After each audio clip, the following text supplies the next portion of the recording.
I think being able to control your environment is really important. And that's what I see in the luxury space is there are people that love luxury because they just love luxury and luxury is part of their lifestyle. But there are people that also love luxury because it offers a certain level of control in a pretty chaotic world. Being able to grab those headphones and know that that standard is going to be there for your audio experience. Yeah, it just makes sense. The Fidelity Exchange, pulling back the curtain on brands shaping high-end audio and more. Hey everyone, and welcome to the Fidelity Exchange. I'm Drew Baird from Moon Audio, and today I'm talking to Aaron COALSON, who went from being laid off at HubSpot to driving for DoorDash to building a 7-figure LinkedIn travel business in just 14 months. Aaron specializes in creating white-glove corporate retreats, and he built his entire business on LinkedIn when everyone told him he needed to be on Instagram. If you're into conversations about creating high-end experiences, make sure to hit that subscription button. Aaron, thanks for joining me today. Thanks, Drew. Thanks for having me. I appreciate it. Not a problem.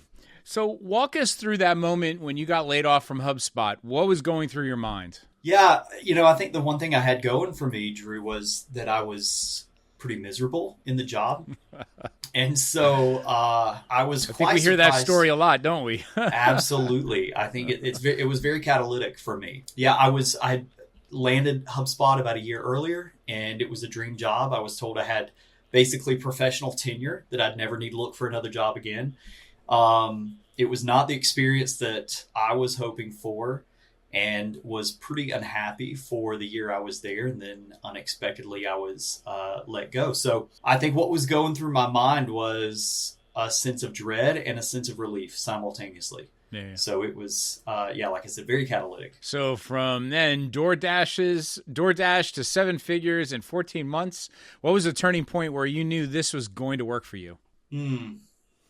So within 24 hours, I was DoorDashing just to generate some cash and stay busy and not, soak in my thoughts. I was let go right around the holidays, so it was not a pleasant experience or time. And over the next couple of months, I just started interviewing for different software roles for companies that I had never heard of, for software I didn't know anything about, because I just needed a job. And I started noticing in my body that I was showing up and having to work really hard to express interest and authenticity in the interview, which was working against my bank account because I very much needed the job. But I was I had been selling software for a number of years that I really didn't care about one way or the other, whether the client used this software or that software. I just needed to close sales. And after a couple of months of that, I realized, this is not, I don't want to step into the same situation. And so travel was something that had been on the back burner and was going to be a side hustle.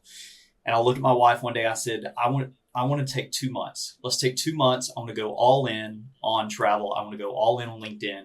Let's just see what happens. I've already lost my job. We're not going to be any worse off. So I took the 2 months, and after 2 months, I was starting to gain traction, particularly around groups. And that's where I saw there was some viability. And so you were a music major in college, right? Did you play an instrument? I was. Yeah. I played piano. Are you good? I was. You were. I was. Yeah, it's no it's longer, quite huh? No, it's pretty rusty. Yeah, I played for most of my childhood, and it was really funny that I was a very big fish in a small pond in my town growing up, and then I went to college as a music major and realized I was a very small fish in a massive pond. So I knew pretty early on this was not going to be there. There's actually a few very select career paths. And most of them don't make a lot of money. So I knew I wanted to make some money. So I knew I didn't really know how to reconcile that. But now it's just a hobby. We've got a lot of employees here that play instruments, play in bands. It's side hustle. This is their day job. Yeah. So I totally get it. That's it. Why did you choose LinkedIn as your platform when everyone else was doing Instagram, TikTok, all this other stuff? Yeah, I think, LinkedIn, I had already sworn off social media personally. Yeah. And so I had very little interest in re-engaging some of these platforms that, for me, had just resulted in some very contentious conversations, had disrupted some relationships in my life, is, enormously time wasting. It was around the 2016 election that I just let go of all social media. It was good. It was better for my heart, better for my relationships. Yeah. And I knew I needed a social platform to grow a business, but I just didn't have the stomach to spend hours on Facebook or Instagram, or TikTok. Video is not my specialty. I'm growing in it, but I was already on LinkedIn. And I had looked at our travel agency has nearly 3,000 agents in it. And from what I could tell, nobody was in LinkedIn. Nobody was leveraging LinkedIn. And I just thought, I've already been selling to busy professionals. Why would I not leverage that and start to market towards these busy professionals? And so for me, LinkedIn just made sense. It made sense in my head. And when I started executing it, I started to build traction. I was like, I'm going all in. This is where I'm going to be. And I read somewhere that you got an insane $500K deal. How did that come together, and where did they go? It was actually $1 million. It was $1 million deal. It's my biggest deal to date. And it actually came from an inbound lead. I had been posting regularly on LinkedIn, and particularly around groups. And one of my primary specialty is crafting president's clubs and sales kickoffs for companies. And then a guy that works within a major national insurance company reached out and was like, here's our budget. We need somebody to handle our president's club and sales kickoff. And I was like, I got you. And it was a really great partnership, and really showed me just the need that there is in the marketplace to meet that void. So let's sort of get into where our worlds sort of overlapped, and we'll touch on that in a minute. But you mentioned white glove concierge service. What does that actually look like in practice for your clients? Yeah. So for me, it starts with a mentality that I have for what service should look like. I spent nearly 10 years with Chick-fil-A, so a large part of my background really has been very heavily groomed in how to execute service at a high level. Also at Chick-fil-A, and then as well as I was a pastor for a number of years, I've sat in a number of number two leadership spots. So working right under the number one guy, and learning what their life is like and learning how limited their bandwidth and margin is something that I really capitalize on in sales. So white glove service for me is being able to see an ideal client and see the space that they're thriving in. They want to create an experience for their followers or for their team, but they don't want to invest 30, 40, 50 hours in trying to figure out how to execute on this particular trip.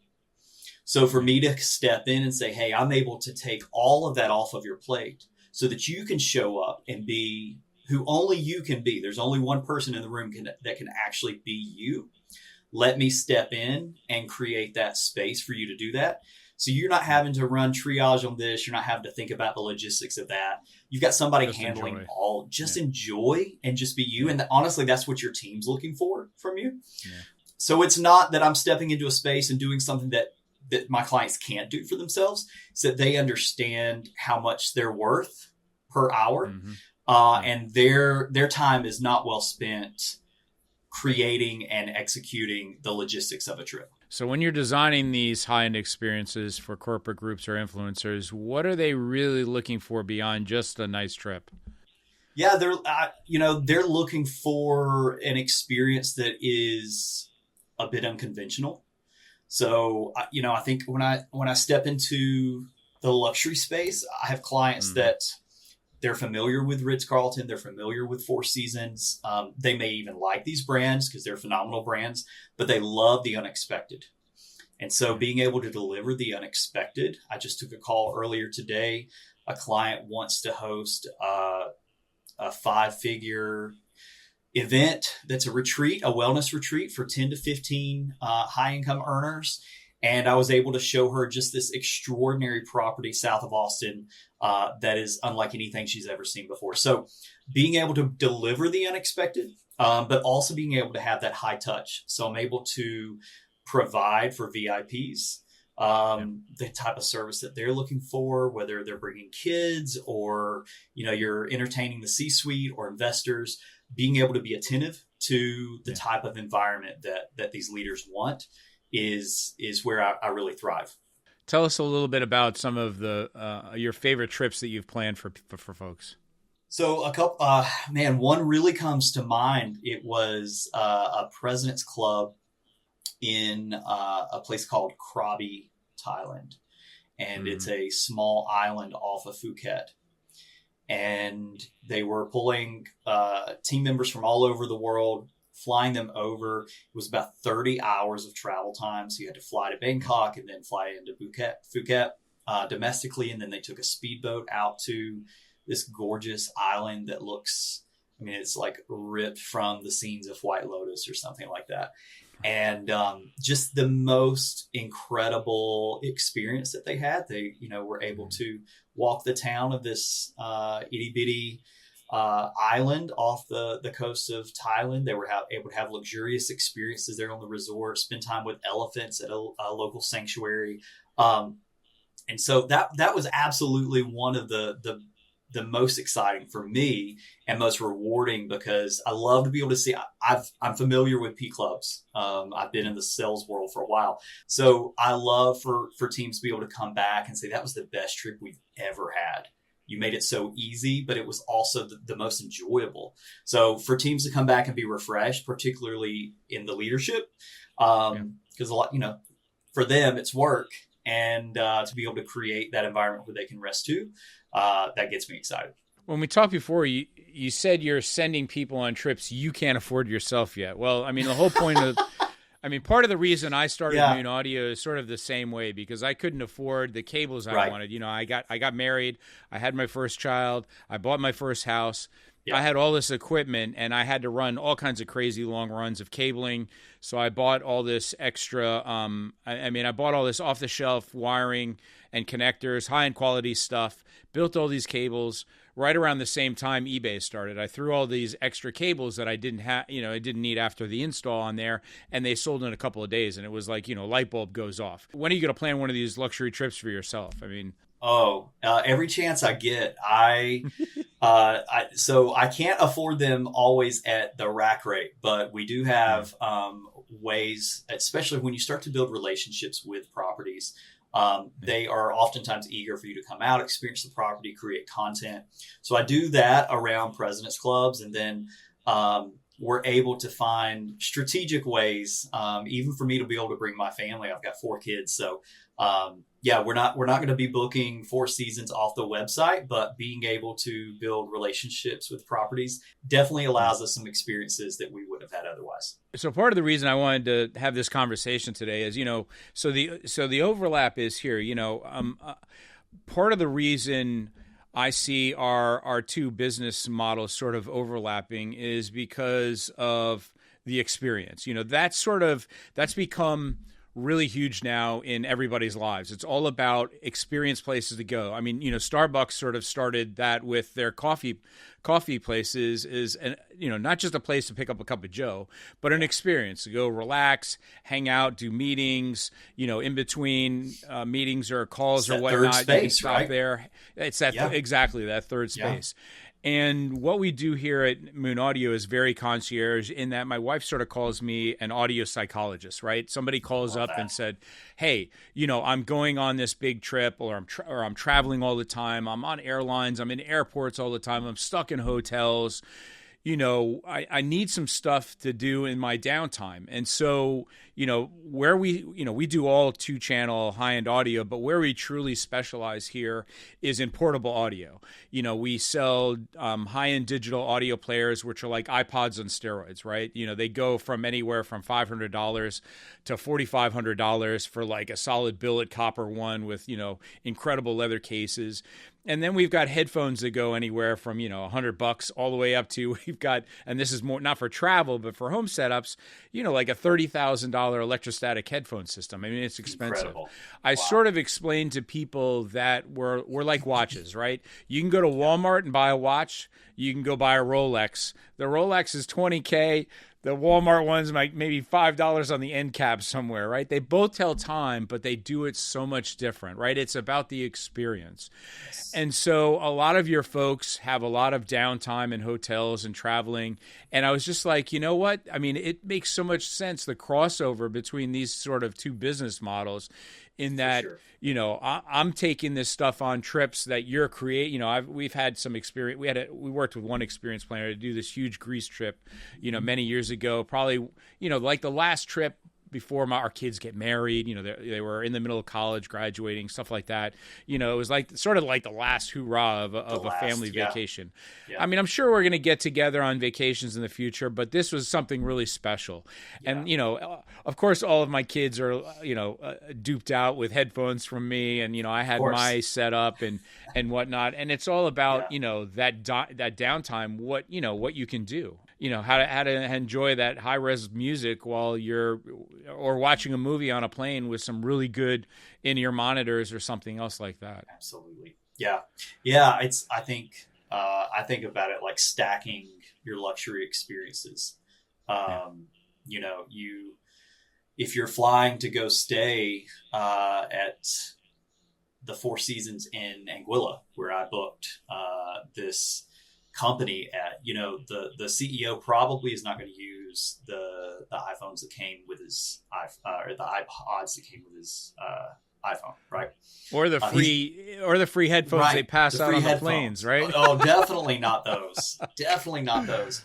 So yeah, there is, and certainly for folks that travel a good bit, in the C-suite, I think being able to control your environment is really important, and that's what I see in the luxury space. Is there are people that love luxury because they just love luxury, and luxury is part of their lifestyle.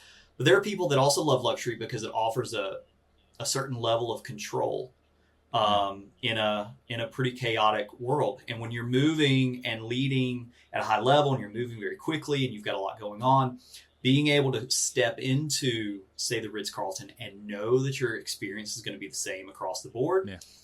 Being able to grab those headphones and know that standard is going to be there for your audio experience. Yeah, it just makes sense. And I see both of these as therapy in a lot of ways, right? I mean, obviously everybody thinks of a vacation as therapy, but, music is such an important part I don't know what I would do without music. I listen to it 24 hours a day while I'm working. I listen to it in the car on the way to work. Same. I listen to it when we drive up to our house in the mountains that we purchased because one of my kids is going to App State. Music is a constant staple in my life. And it comes down again to, therapy, right? There was so much isolationism in COVID. We were all stuck in our houses. We couldn't do anything. We couldn't socialize. Now getting out in the world and enjoying things like traveling and listening, to music, not just personally, but, I'm a lot of things that I'm trying to work on now is about sort of developing community and trying to bring people back together again because everybody got so isolated during COVID. Right. It used to be back in the day with music, you buy some vinyl or something, you get together with your friends, pop open some beers or wine or whatever, and, talk about the album artwork and just hang out, listen to music and drink. And the same thing with travel. I'm doing more and more traveling, not just with my family, but now I'm trying to travel with, my dear friends that now that we've gotten sort of our kids out, they've gotten out of the house, doing more trips with friends. It's a totally new experience now. It was only family vacations and now it's friend vacations. Yeah. Right. Yeah. I love that. Are you seeing a lot of that too? Is it mostly just corporate travel, or are you doing friend vacations? I do.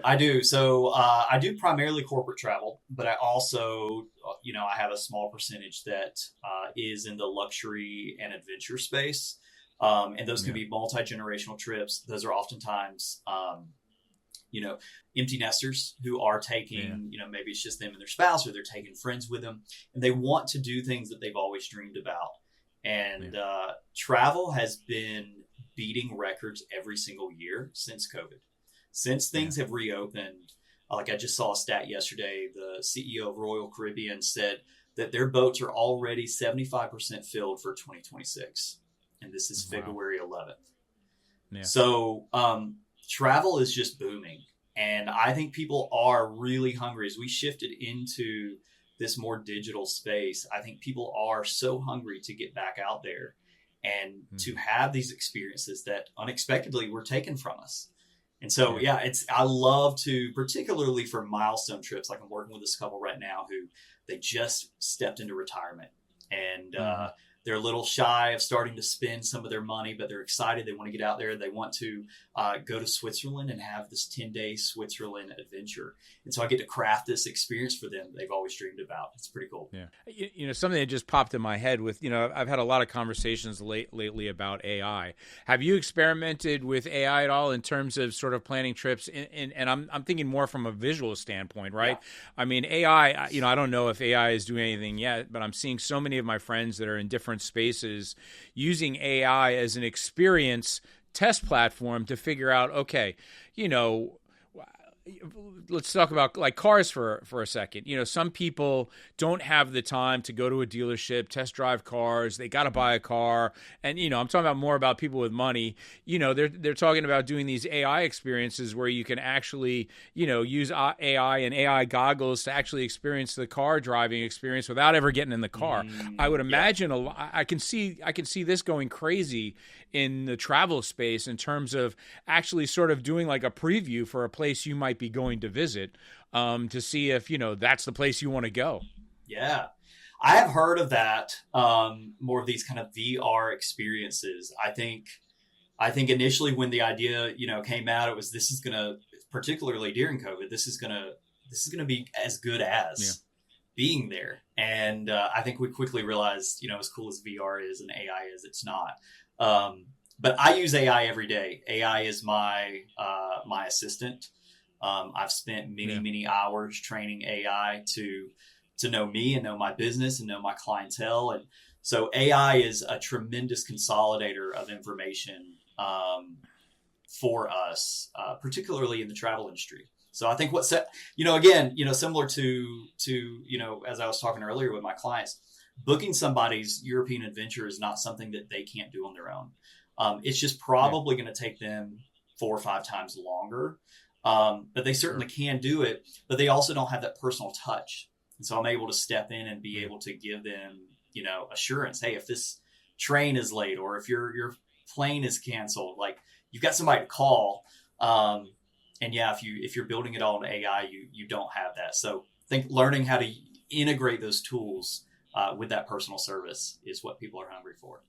You know, what was really cool about that Greece trip, so the person that set that one up, so we rented a Hobie Cat for an afternoon for, you know, a big one, not one of the smaller ones, for the family to go on to see a sunset cruise and to take us somewhere to go, you know, snorkeling and stuff like that. And you know, it wasn't about just finding that, you know, a company that had a boat and whatnot. I mean, the lady that set this up actually had the person's name, knew the guy, you know, it was all about that personal touch, which is what I'm still sort of trying to get down to the nuts and bolts of, you know, all of this is about personalization and really relationship building and getting to know on both sides, your side and my side, getting to understand what the client wants, how they want, you know, make sure they're satisfied so that, you know, you don't want disgruntled shoppers. And that's the same thing for us. I mean, you know, obviously you can't get a refund on a trip, but, you know, we've got to make sure that our clients, you know, I try to work out all the details way up front, ask a billion questions, you know, before I even think about what I want to sell them in terms of high-end audio gear to make sure that they're 100% satisfied, right? I mean, at the end of the day, right? I mean, have any of these trips gone astray for you? Is there a wonky story where something just went sideways? It wasn't your fault, obviously, but, you know, sometimes it's fun to talk about these things. Oh, goodness. I will say, I think one of the things that nothing like wild is standing out to me. One thing that makes me nervous is when I've got like a lot of multinational flights happening at the same time. So I have a flight desk that I use that monitors them 24/7. which helps me sleep better at night. But I love that term that you used earlier. I think you said audio. You're an audio psychologist. Is that the term? Audio psychologist. I tell people, lay back, tell me your audio woes. Yes. How can I help you make your experience better? In the sales world, that's a discovery call. And I play the same, right? Like, I mean, I do the exact same thing. It's that I think when you're in the luxury space, personalization is an absolute must. And so you have to take in that information to personalize that experience. And that's what you're talking about. So, I mean, you've got a plethora of options you could recommend, but you've got to get to know their woes. The person. Download the vision that you have for this trip to me and tell me, what you didn't like about your last trip, what you did like about your last trip, your dreams, your fears, all of those matter so that we can provide the absolute best recommendation. Without a doubt. I mean, it's 100% relationship building. I mean, relationships. It's not, hey, I want a pair of headphones. How much do you want to spend? Okay, give me your credit card. It's really about breaking down the meat and potatoes about what they want. And some people don't care. I mean, that's all that they want. They just want to say, hey, I want to spend this money, set me up with whatever is going to fall in this category, and we're done with them. But, I'm always trying to sort of, pull out the commonality to get to understand where their woes are, right? And it's the same thing with travel, because you're not going to send somebody on a sailing expedition if they get seasick. I mean, if you don't know that, that's going to be a disastrous vacation, right? It's all about relationship building. Absolutely. Yeah.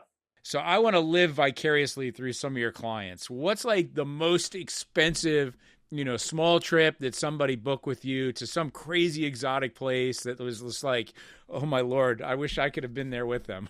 Yeah. I would say the most expensive individual trip was a multi-generational trip to Iceland. And it spanned about 10 days, and they saw everything from waterfalls to the Northern Lights. And what was really memorable about this trip was the price tag stood out to me, and it really exposed me to what is possible through luxury travel. Yeah. But in hindsight, what really stood out to me is this was one of the last trips, unbeknownst to them, that they would be able to take with their mom. So the mom actually passed away within 12 months of that trip. And I didn't realize, we didn't realize at the time we were crafting one of the very last memories that they would have together as a family. Yeah. And that just, it was an expensive trip. They absolutely had extraordinary experiences. I mean, I think one of the things that we built out for them was dog sledding. They did dog sledding in Iceland. That would be awesome. Over Thanksgiving break. I mean, these are like National Geographic experiences type of scenarios. Awesome. But what the pinnacle of that trip in terms of their memories is going to be, man, I'm so glad that we took the time and invested the money and the energy to have these experiences as a family. Very nice. What's crazy is, we've now got a direct flight from Raleigh, North Carolina to Iceland, and that's big time on our bucket list. Yes. In fact, we're thinking about using that as a stop trip on the way to Scotland, a trip we're planning to Scotland. I understand going to Iceland, it makes it so much easier to get through security and customs in Iceland, and then you don't have to worry about it when you get to Scotland. So, but this, your story also reminded me of something else, and it's not, it isn't a loss of a loved one, but, we had this sweet older woman. She was, I think she was in her early 80s. She was selling her house, moving into a senior retirement community. And she loves to paint, and she loves music. Music brings her inspiration for painting. So when she sold her house, she drove down here to our showroom, and we helped curate and pick out a system that I would never have thought an 80-year-old woman would have wanted. It was a big tube headphone amplifier, really nice, expensive headphones, an all-in-one CD player streaming.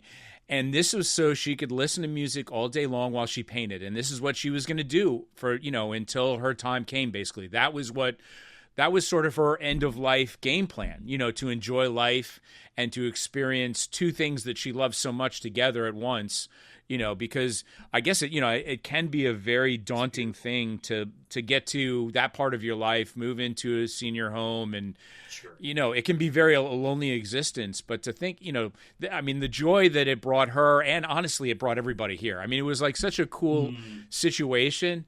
I mean, a perfect example of what you just talked about, and I love that story. That is a great story. I'm going to tell other people about.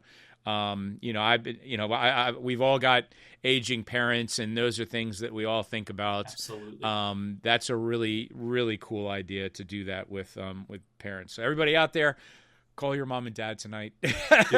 Book a trip to Iceland, you know. Yes. My dad turns 70 tomorrow, so I'll be seeing him tomorrow. Yeah. Yeah. So walk us through what a corporate retreat or a sales kickoff looks like when somebody, you know, works with you. So, you know, again, I do play that psychologist role. I want to spend some time on the front end, really understanding, you know, sometimes these companies, this is the first, you know, SKO or first President's Club that they've had. Other times they've done them in the past. They've, you know, ran the logistics internally, and it typically just falls on somebody's plate and they're eager to pass it off. And so I'm able to, you know, let me get the history, let me get the vision, let me understand what you're wanting your team to experience. Were you celebrating? Normally it's numbers. Are you doing training? Things like that. And so then I start to go through, I obviously need a budget, and then we start to work through different resorts. And so I will bring up, typically I try to point companies to the Caribbean for a couple of reasons. One, no one at your company wants to go sit at a Fairfield Inn in Phoenix, Arizona. That's not interesting to them. Oftentimes, too, your budget is going to stretch so much further in the Caribbean, and you're going to get a gorgeous backdrop to whatever event you're planning. And so then I get to work with once we land on a resort, I get to work with them to create unique experiences. Like one company, we created a huge Mexican buffet dinner on the beach. And so their entire team got to have dinner on the beach at sunset. Creating really unique experiences for them, creating excursions and outings for them that's going to be really good for team bonding. But I would say mainly what it looks like is you get to go and enjoy a trip that you didn't have to do a lot of heavy lifting to work on. And that frees you up to be who only you can be. And it's going to be tailored around everything that you want. And I'm going to bring a lot to the table that you didn't know existed and maybe didn't even know that you wanted. And I'm going to personalize that to you. But at the end of the day, I'm going to take a lot off of your plate and make sure you have an incredible experience. Tell us about your influencer retreat model. What is that, and how did you come up with that? Yeah, so I started the first group that I ran was not a company. It was an influencer who was really big in the marketing space. And it was not a world that I was familiar with. He basically through the process, he was like, I want to book rooms that cost this much, but I'm going to charge this much. And it just kind of blew me away. I'm like, what is this? What are you doing? And he's just built a lot of trust and cultivated leaders and following over a long career. And so he's able to take people to different places in the world and really do a deep dive in the content that he's sharing with them. And so I partner with leaders like that. Maybe they run, an online AI mastermind, or they run a marketing mastermind that people spend money to be a part of, to get a part, they want a piece of this person. They want to get as close to this person as possible to learn what they have to teach them. And so, hey, they want to do a couple of live events a year, and they want them to be spectacular. And so I will take them anywhere from, a gorgeous all-inclusive in Mexico that's going to be high end to, we can do a luxury yacht. We could do a Royal Caribbean ship.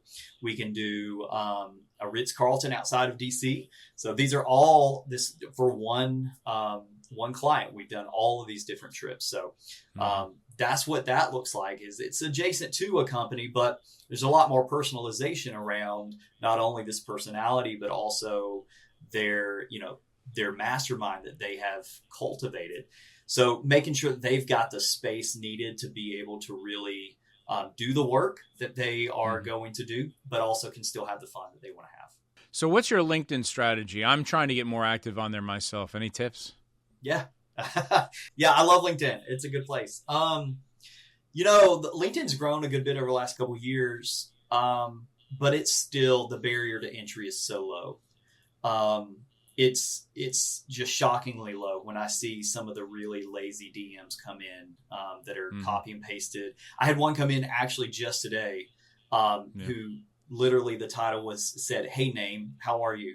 Like there wasn't even like my name in it, right? Like yeah. So it's, we get in our heads about, how difficult is it going to be to grow on this platform, but the bar really is low right now. And I would say for LinkedIn success, one of the most important things is consistency, showing up every single day. I spend a couple of hours on LinkedIn every day. Another thing is I view it as like my virtual office. So it's kind of where I show up for work every day, and cultivating a community. So that's a little different than if you were, trying to grow followers on. I know travel folks who have tens of thousands of followers on Instagram and TikTok, but it doesn't generate the leads that they want, or it doesn't generate the revenue that they want.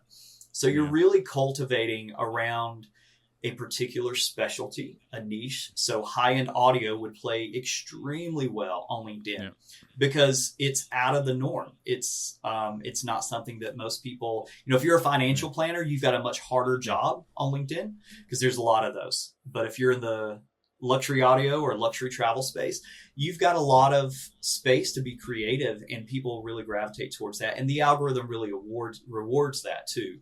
So being able to show up, be yourself, be consistent, cultivate that community, and bring something that is different than what other people are seeing. So if someone's watching this and thinking, I need Aaron's help for our next company event, what's the best way to start that conversation with you? Absolutely. Yeah. You can just shoot me an email or find me on LinkedIn and shoot me a DM, and we'll set up a quick intro call, make sure I'm the right fit for you, and vice versa. And relationships. Relationships. Make sure that we're the right fit, and then we hit the ground running. I have companies that are like, "Hey, we're booking for summer of 2027," and then I have companies that say, "Hey, we're taking our team of 40 to somewhere in 2 months, and we need you to help us." So we can do either, and we can move as fast or as slow as you need. But we hit the ground running and bring you options, and then we do all the legwork for you. Very cool. Very cool. So what's next for you in 2026? You have any fun travel plans? I do. We just took our kids to Mexico in December. I'm taking my wife to a really unique property called Atelier for a President's Club that I'm a part of with a company that I use. And then Costa Rica in the summer.